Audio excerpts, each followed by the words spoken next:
नमस्कार, एभिन्यूज खबरको दैनिक अनि पृथक प्रस्तुति एभिन्यूज एट देशमा आजमा स्वागत छ।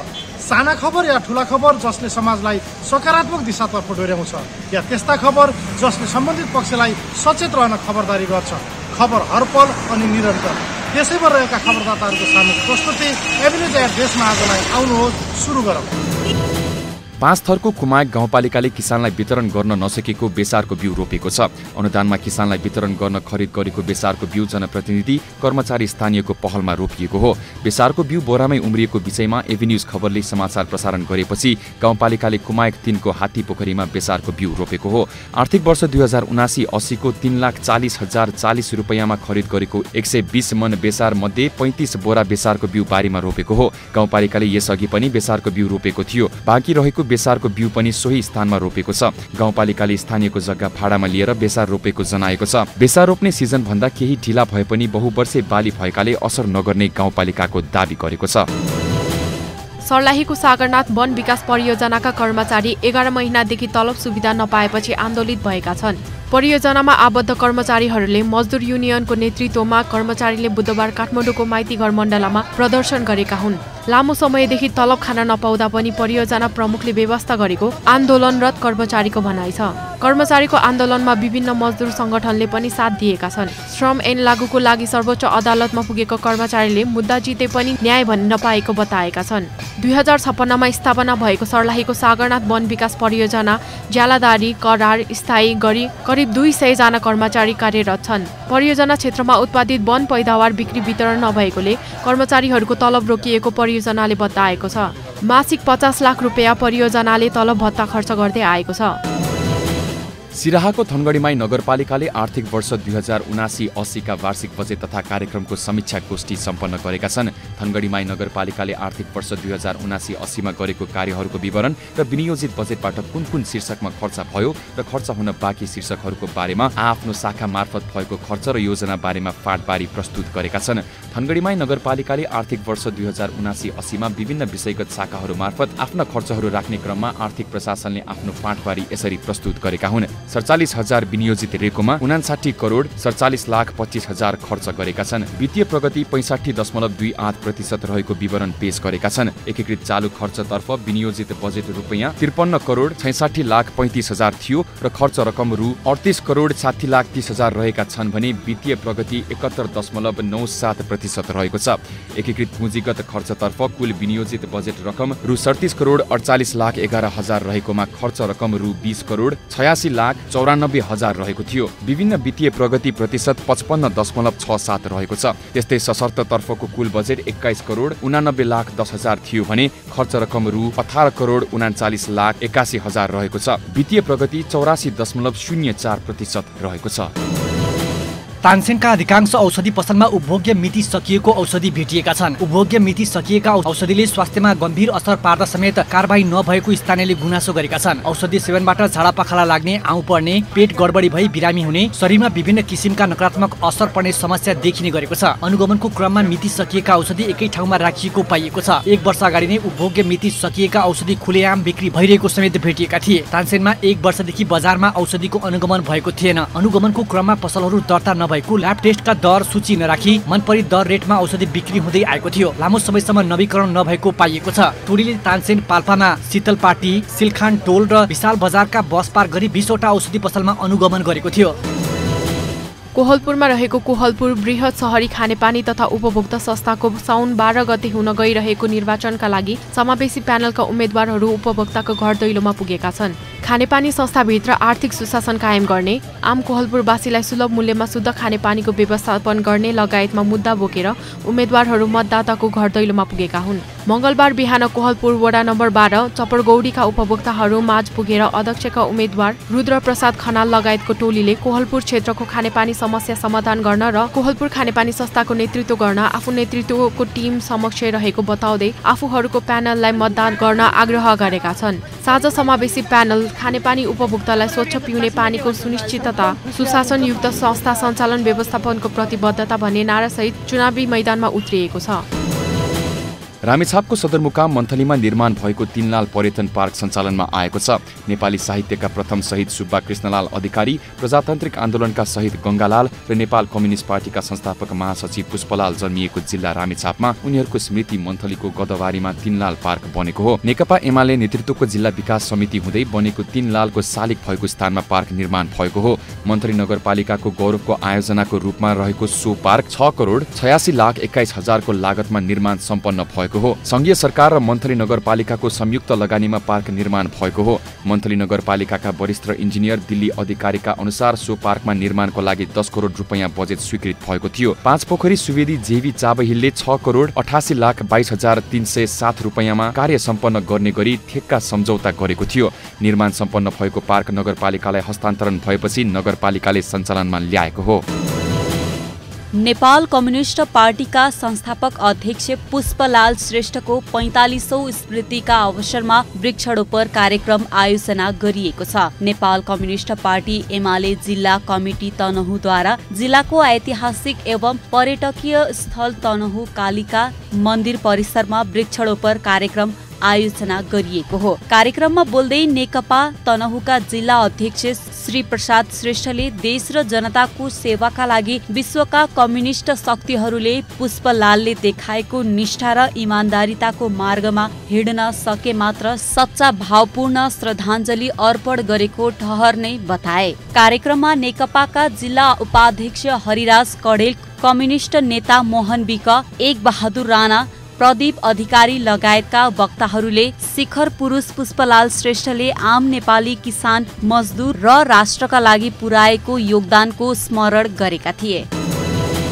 विभिन्न कारणले मानिसहरूमा उत्पन्न हुने तनाव नियन्त्रणमा जोड दिँदै उद्योग वाणिज्य सङ्घ इटहरी र ब्रह्मकुमारी राजयोग सेवा केन्द्र इटहरीको संयुक्त आयोजनामा खुसी एक कला विषयक प्रशिक्षण कार्यक्रम सम्पन्न भएको छ। ब्रह्मकुमारी राजयोग सेवा केन्द्रमा भएको प्रशिक्षणमा इटहरीका उद्योगी व्यवसायीहरूलाई लक्षित गरी जीवनलाई खुसी बनाउने विषयको प्रशिक्षण सहितको खुसी एक कला नामक उत्प्रेरणात्मक कार्यक्रम आयोजना गरिएको हो। अन्तर्राष्ट्रिय उत्प्रेरक विजयी राज सिगदेलले खुसियालीका साथ जीवन जिउने विषयमा सहजीकरण गरेका थिए। उद्योग वाणिज्य सङ्घ इटहरीका अध्यक्ष जीवन पराजुलीको अध्यक्षता तथा उद्योग वाणिज्य सङ्घ इटहरीको उपाध्यक्ष सबिना शोभा कोइरालाको संयोजकत्वमा रहेको कार्यक्रमको प्रमुख अतिथि उद्योगी व्यवसायी शिवप्रसाद घिमिरे रहेका थिए। कार्यक्रममा इटहरीका विभिन्न व्यवसायमा आबद्ध उद्योगी व्यवसायीहरूको सहभागिता रहेको ब्रह्मकुमारी राजयोग सेवा केन्द्र इटहरीका प्रमुख सञ्चालिका शारदा सिटौलाले जानकारी दिइन्।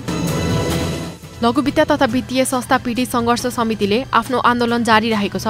बुधबार आन्दोलनकै क्रममा नयाँ बानेश्वर स्थित सांसद भवन घेर्न पुगेका लघु वित्त पीडित र प्रहरी बीच धकेलाधकेल भएको छ।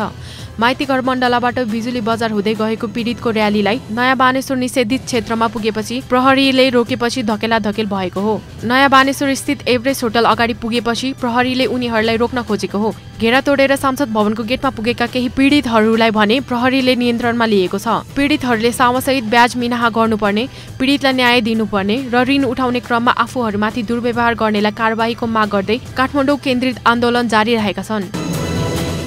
जिल्ला ट्राफिक प्रहरी कार्यालय पर्वतले गत आर्थिक वर्षमा 1 करोड राजस्व सङ्कलन गरेको छ। आर्थिक वर्ष 2078-79 को तुलनामा गत आर्थिक वर्ष 2079-80 मा 51% बढी राजस्व उठेको छ। 2078-79 मा 9,900 सवारी साधनलाई गरेको कारबाहीबाट 62,54,000 रुपैयाँ राजस्व सङ्कलन भएकोमा आर्थिक वर्ष 2079-80 मा 94,51,000 रुपैयाँ राजस्व सङ्कलन भएको हो। आर्थिक वर्ष 2077-78 मा 35,07,000 रुपैयाँ सङ्कलन भएको थियो, जुन अहिले 169% बढी हो। ट्राफिक प्रहरीको तथ्याङ्क अनुसार गत आर्थिक वर्षमा सबैभन्दा बढी कारबाहीमा कार र जीपहरू परेका छन्। 5,998 वटा कार तथा जीपलाई कारबाही गर्दा 65,83,000 रुपैयाँ उठेको छ। 1,564 वटा ट्रक तथा टिपरबाट 10,34,802 वटा बसबाट 50,659 वटा ट्र्याक्टरबाट 4,41,500, 2,232 वटा मोटरसाइकल तथा स्कुटरबाट 17,83,000 रुपैयाँ तथा अन्य 4 वटा कारबाहीबाट 3,500 रुपैयाँ सङ्कलन भएको छ। विगतका वर्षमा कोभिड-19 को जोखिमका कारण मानिसहरू यात्रामा ननिस्कने तथा बजारमा बस्नेहरू पनि गाउँमा गएर बस्दा सवारीमाथि हुने कारबाही कम भएको थियो।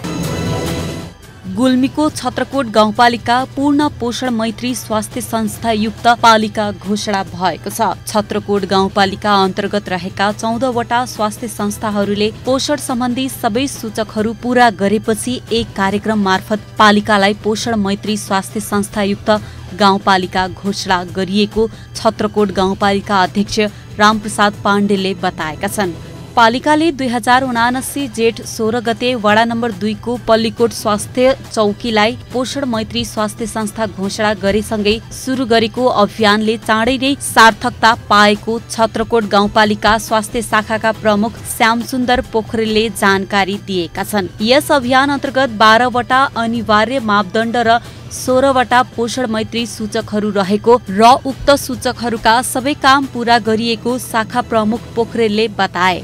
पोषण मैत्री स्वास्थ्य संस्था कार्यान्वयन निर्देशनका 2079 अनुसार पूर्ण पोषण मैत्री पालिका घोषणाका लागि महिलाहरू गर्भवती बनेपछि नियमित जाँच, सुत्केरी जाँच, आइरनको मात्रा पूरा, संस्थागत सुत्केरी, बच्चा जन्मेको 1 घण्टाभित्रमा स्तनपान, पूर्ण स्तनपान लगायतका सूचकहरू पूरा गर्नुपर्ने उल्लेख गरिएको छ।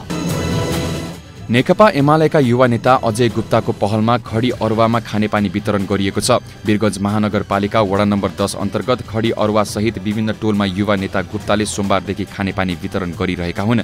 पछिल्लो समय वीरगञ्ज सहित मध्य प्रदेशका अन्य स्थानमा समेत पानीको हाहाकारी मचिरहेको बेला गुप्ताले आफ्नो व्यक्तिगत लगानीमा पानी वितरण गरेका थिए। खानेपानीको अभावमा कोही पनि नरहनु भन्ने उद्देश्यका साथ वडामा पानी वितरण गरेको उनले बताए। गुप्ताले पर्साको छिपहरमाई गाउँपालिकाको विशेष सहयोगमा खानेपानी वितरण गरिएको जानकारी दिए। गाउँपालिकाबाट आएको ट्याङ्करबाट पानी वितरण गरिएको उनले बताए। ओबीसी वीरगञ्ज नगर समितिका अध्यक्ष समेत रहेका गुप्ताले पानीको समस्या समाधान नहुन्जेल निरन्तर पानी वितरण गर्ने प्रतिबद्धता पनि जनाएका छन्। स्वास्थ्य सेवामा विशेषज्ञ जनशक्तिको अभाव, स्वास्थ्य सेवा लिँदा लाग्ने समय, खर्च र श्रम न्यूनीकरण जस्ता विषयलाई समेत प्रविधिमा आधारित स्वास्थ्य सेवाको अवधारणा अनुरूप स्वास्थ्य तथा जनसङ्ख्या मन्त्रालयले 2076 साउन 4 गते ई हेल्थ मार्गचित्र जारी गरेपछि यो दिनलाई डिजिटल स्वास्थ्य दिवसका रूपमा मनाउन थालिएको हो। अहिले यसको प्रभावकारिता बढ्दै गएको छ। धरान स्थित बीपी कोइराला स्वास्थ्य विज्ञान प्रतिष्ठान दक्षिण एसियाकै उत्कृष्ट अस्पतालभित्र पर्छ। अहिलेको समय डिजिटलको समय भएकोले प्रतिष्ठानले समेत सेवाहरूलाई डिजिटलाइज बनाएर प्रभावकारी बनाउँदै लगेको छ। प्रतिष्ठानमा आएका बिरामीहरूलाई सहजताको लागि पछिल्लो समय ठाउँ ठाउँमा डिजिटल बोर्ड राखिएको छ। बोर्ड मार्फत धेरै कुराहरू जानकारी हुन्छ। बोर्ड मार्फत कुन बार कुन वार्डको चिकित्सक बस्ने, प्रतिष्ठानमा उपलब्ध सेवाहरू के हुन् भन्ने जानकारीसँगै जनचेतनामूलक सन्देशहरू डिजिटल बोर्ड मार्फत सर्वसाधारणलाई जानकारी लिन सहज भएको छ। काभ्रे जिल्लाको सदरमुकाम स्थित धुलीखेल अस्पताल परिसरमा रहेका औषधि पसलमा जिल्ला प्रशासन कार्यालय काभ्रेको नेतृत्वमा अनुगमन गरिएको छ। औषधि पसलमा लाइसेन्स प्राप्त व्यक्तिका नाममा दर्ता गरेर अन्य व्यक्तिले औषधि बिक्री वितरण गरेको, म्याद नागेका औषधि बिक्री वितरण गरिएको, मूल्य धेरै लिएको गुनासो प्राप्त हुने गरेको थियो। औषधि व्यवस्था विभागबाट प्राप्त अनुमति लिएर औषधि पसल सञ्चालन गर्नुपर्ने तथा औषधि बिक्री गर्न सोही विषय अध्ययन गरेको व्यक्तिले लाइसेन्स लिनुपर्ने कानुनी व्यवस्था रहेको स्वास्थ्य कार्यालय काभ्रेका प्रमुख डाक्टर पुरुषोत्तम सेडाले बताए। प्रमुख जिल्लाधिकारी पुण्य विक्रम पौडेलको नेतृत्वमा अनुगमन गरिएको औषधि पसलहरूमा पनि त्यस्तै कैफियत देखिएको थियो। प्रशासनले आवश्यक कागजात सहित प्रशासनमा उपस्थित हुन निर्देशन दिएको डाक्टर सेडाले बताए। धुलीखेल अस्पताल क्षेत्रभित्र रहेका निजी औषधि पसलहरू Biju pharmacy, Balram pharmacy, Achyut pharmacy, Ratnakaji pharmacy, Maa Kalinchok medical hall, Niru pharmacy र आरोग्य मेडिकलमा अनुगमन गरिएको थियो। 100 रुपैयाँ भन्दा बढी मूल्यको वस्तु भारतीय बजारबाट किनमेल गरेर नेपाल भित्राइमा भन्सार लाग्ने भएको छ। नेपाल सरकारले यही साउन 1 गतेदेखि लागू हुने गरी सो नियम लगाएको हो। मेची भन्सार कार्यालयले जारी गरेको सूचनामा 100 भन्दा बढी मूल्यको कुनै पनि सामान लिएर भारतको स्थलमार्गबाट नेपाल प्रवेश गर्ने यात्रुहरूले आफ्नो साथमा ल्याएको माल सामानको यस मेची भन्सार कार्यालयको यात्रु शाखामा अनिवार्य घोषणा गरी जाँचपास गराएर मात्रै लैजान सूचित गराइन्छ उल्लेख गरिएको छ। अन्यथा जाँचपास नगराई लगिएको माल सामान भन्सार परिषद भन्दा बाहिर पाइएमा भन्सार ऐन 2064 बमोजिम चोरी पैठारी कसुरमा कारबाही हुने सूचनामा जनाइएको छ। यसअघि सीमा क्षेत्रका भारतीय बजारमा गरिने किनमेलमा भन्सार अनिवार्य थिएन। यस्तो नियमले सीमा क्षेत्रका नेपाली बजारलाई राहत मिल्ने भन्सारको दाबी छ। भारतीय बजारबाट बिना भन्सार सामान भित्राउँदा स्वदेशी बजार र राजस्व लक्ष्य समेत घट्दै गएको अवस्थामा उद्योगी व्यवसायीको समेत माग पूरा गर्दै भन्सार नाकामा कडाई गर्न थालिएको छ। धरानमा धरान उपमहानगरपालिकाका मेयर हर्क साम्पाङले श्रम संस्कृतिको विकास गरेपछि वडाहरूले यसको अनुसरण गरेका छन्। मेयर साम्पाङले शनिबारलाई श्रम बार घोषणा गरेर जलाधार क्षेत्रमा वृक्षारोपण गर्ने, खानेपानीको मुहान संरक्षण गर्ने लगायतका धेरै काम गर्दै आएका छन्। यसै अनुरूप धरान उपमहानगरपालिका वडा नम्बर 14ले पनि शनिबारलाई श्रम बार घोषणा गरेर आफ्ना वडामा रहेका मठ मन्दिर जलाधार क्षेत्रको संरक्षणमा लागेको हो। गत शनिबारबाट वडाले धरान 14 मा रहेको जलाधार क्षेत्रको संरक्षण अभियान सुरु गरेको छ। गत हप्ताको शनिबार धरान 14 मा रहेको सेउती खोलामा तटबन्ध लगाउने कामबाट सुरु भएको यो अभियान यो हप्ता भने खानेपानीको मुहान सरसफाई गर्ने काम गरेको हो। उनीहरूले विजयपुरमा 3 धारेको खानेपानी मुहान सरसफाईसँगै आवश्यक अनुसारको बोट बिरुवा रोपेका हुन्। ओडाले ओडामा रहेका 12 वटा टिएलओ विजयपुर जलाधार 3 धारे खानेपानी उपभोक्ता समितिसँग सहकार्य गरेर संरक्षणको काम सुरु गरेका छन्। गर्मीका कारण पानीको स्रोतहरू सुकेपछि विगत केही दिनदेखि सर्लाही जिल्लामा खानेपानीको हाहाकार मचिएको छ। जिल्लाको पूर्वी क्षेत्र पर्सा गाउँपालिकादेखि पश्चिम बागमती किनारको बलरा नगरपालिकासम्मका क्षेत्रमा नदी, नाला, कुवा, इनार, चापाकलहरू सुकेको अवस्था छ। अहिले धानको रोपाई चलिरहेकोले नदी, नाला, पोखरी, तलाउ र नहरमा पनि पानी सुकेकोले केही हेक्टर क्षेत्रफलमा मात्र रोपाई सम्पन्न भएको छ। खानेपानीको चरम अभावले गर्दा आम जनसमुदायमा त्राहिमामको अवस्था छ। यस्तो विकराल अवस्थामा सङ्घ सरकार, प्रदेश सरकार र स्थानीय सरकारले कुनै ठोस कदम नचाल्नु बडो दुर्भाग्यपूर्ण देखिन्छ। यस्तो विकराल अवस्थामा सरकारले सर्लाही जिल्लालाई सुक्खा क्षेत्र घोषणा गरिदिनुपर्ने जिल्ला समन्वय समिति सर्लाहीका सभापति कौशल किशोर सिंहले बताए। भैरवामा रहेको होटेल पौवामा भएको विवाह भोजमा अवैध रूपमा भारतबाट आयात गरिएका मदिरा प्रयोग भएको भनी आन्तरिक राजस्व कार्यालय भैरवाले कारबाही गरेको छ। गत असार 8 गते रूपन्देही स्थित अग्नि सिमेन्टका सञ्चालक राजकुमार पोखरेलका छोरा तथा 19 गते पवन छेत्रीको भान्जाको विवाहको भोजको आयोजना गरिएको थियो। उक्त विवाह भोजमा पाहुनाका लागि महँगो विदेशी मदिरा प्रयोग गरिएको थियो, तर उक्त मदिरा अवैध रूपमा भारतीय बजारबाट ल्याइएको थियो। राजस्व छली गरी भारतबाट ल्याइएको उक्त मदिराका बारेमा आन्तरिक राजस्व कार्यालय भैरवामा उजुरी परेपछि कार्यालयले भोजमा प्रयोग भएका खाली मदिराका बोतल को अनुसन्धान गरेको थियो। राजस्व छलेर ल्याइएको उक्त मदिरा आन्तरिक राजस्व कार्यालय भैरवाले छानबिनपछि अवैध भएको ठहर गर्दै अग्नि सिमेन्टका सञ्चालक राजकुमार पोखरेललाई बयानका लागि बोलाएको थियो, तर सञ्चालक पोखरेल कार्यालयमा उपस्थित नभई उद्योगका कर्मचारी मनोज पराजुलीलाई बयानका लागि कार्यालय पठाएका थिए। आन्तरिक राजस्व कार्यालयले भने उक्त अवैध मदिरा प्रयोग भएको ठहर गर्दै होटेल पौवालाई करिब 8 लाख रुपैयाँ र उद्योगी पोखरेललाई करिब 6 लाख जरिवाना लिँदै तारिखमा छाडिएको कार्यालयले जनाएको छ। अर्घाखाँचीको चुत्राबेसीमा रहेको सिद्धेश्वर शिवालयमा पुरुषोत्तम ज्ञान महायज्ञ सञ्चालन भएको छ। मलमास अर्थात् पुरुषोत्तम मास भगवान विष्णुको प्रिय महिना भएकोले श्रावण 3 गतेदेखि 10 गतेसम्म पुरुषोत्तम ज्ञान महायज्ञ सञ्चालन गरिएको हो। महायज्ञमा कथावाचक पण्डित नारायण प्रसाद आचार्य वैदिकले सङ्गीतमय कथा वाचन गरिरहेका छन्। सन्धिखर्क 2 चुत्राबेसीको सिद्धेश्वर शिवालयमा सिद्धेश्वर शिवालय तथा यज्ञ सम्पादन पुरुषोत्तम ज्ञान महायज्ञ मूल समितिको आयोजनामा भजन कीर्तन सहित सङ्गीतमय महायज्ञ सञ्चालन गरिएको संयोजक दिलराम भुसालले बताए। गुल्मीको रेसुङ्गा नगरपालिकाले नगरपालिकाभित्र रहेका मासु व्यवसायलाई आवश्यक सामग्री वितरण गरेको छ। रेसुङ्गा नगरपालिका गुल्मीले सोमबार एक कार्यक्रमका बीच नगरपालिकाभित्रका 12 जना मासु व्यवसायलाई मासु व्यवसाय सञ्चालन गर्दा आवश्यक पर्ने एप्रोन, गमबुट, ग्लोभ, दाउ लगायतका सामग्री वितरण गरेको हो। नगरपालिकाले मासु व्यवसायलाई प्रोत्साहन गर्दै उनीहरूलाई सफासँग उपभोक्तालाई मासु बिक्री गर्न सहयोग पुर्याउने उद्देश्यले नगरपालिकाले उक्त कार्यक्रमको आयोजना गरेको रेसुङ्गा नगरपालिकाका प्रमुख खिलदोज पन्तीले बताए। उनले उपभोक्तालाई सफा र स्वच्छ मासु उपलब्ध गराउनका लागि व्यवसायहरू सधैँ सचेत र त्यसको जानकार हुनुपर्नेमा जोड दिएका थिए। नरबहादुर कर्मचारीको 10औं स्मृति दिवसको अवसर पारेर मंगलबार सुनसरीको इटहरीमा सरसफाई कार्यक्रमको आयोजना गरिएको छ। नरबहादुर कर्मचारीको स्मृतिमा सञ्चालन गरिएको नरबहादुर स्मृति प्रतिष्ठानद्वारा सञ्चालित बहुप्राविधिक शिक्षालयका विद्यार्थीहरू, प्रतिष्ठानका पदाधिकारी लगायतको सहभागिता कार्यक्रममा इटहरी अस्पतालदेखि राधाकृष्ण मन्दिर आसपासका क्षेत्रमा सरसफाई गरी 10औं स्मृति दिवस मनाएको हो। स्वर्गीय नरबहादुर कर्मचारीले आफ्नो जीवनकालमा विभिन्न सामाजिक क्षेत्रमा दिएका महत्त्वपूर्ण योगदानको स्मरण गर्दै हरेक वर्ष नरबहादुर स्मृति दिवस मनाउँदै आइएको छ। 10औं नरबहादुर कर्मचारी स्मृति दिवस कार्यक्रम स्वर्गीय नरबहादुर कर्मचारीको फोटोमा माल्यार्पण गरेर सरसफाई सुरु गरेको हो। उक्त कार्यक्रममा प्रतिष्ठानका अध्यक्ष निर्मल बराल, नरबहादुर कर्मचारी स्मृति प्रतिष्ठानका सल्लाहकार अनिता परियार लगायतको सहभागितामा सरसफाई कार्यक्रम सम्पन्न गरिएको छ। देशकै खबर अनि खबर भित्रको खबर खोज्ने हाम्रा खबरदाताहरूको सामूहिक प्रस्तुति एभिन्युज एट देशमा आज हामी त्यस्ता खबरलाई ध्यान दिन्छौँ जुन खबर ओझेलमा परेको छ र बन्न सक्छ खबर। एभिन्युज एट देशमा आजको लागि यति नै। भोलि फेरि यही समयमा उपस्थित हुने नै छौँ। खबर भित्रको खबरका लागि हेर्दै रहनुहोला एभिन्युज खबर। नमस्कार।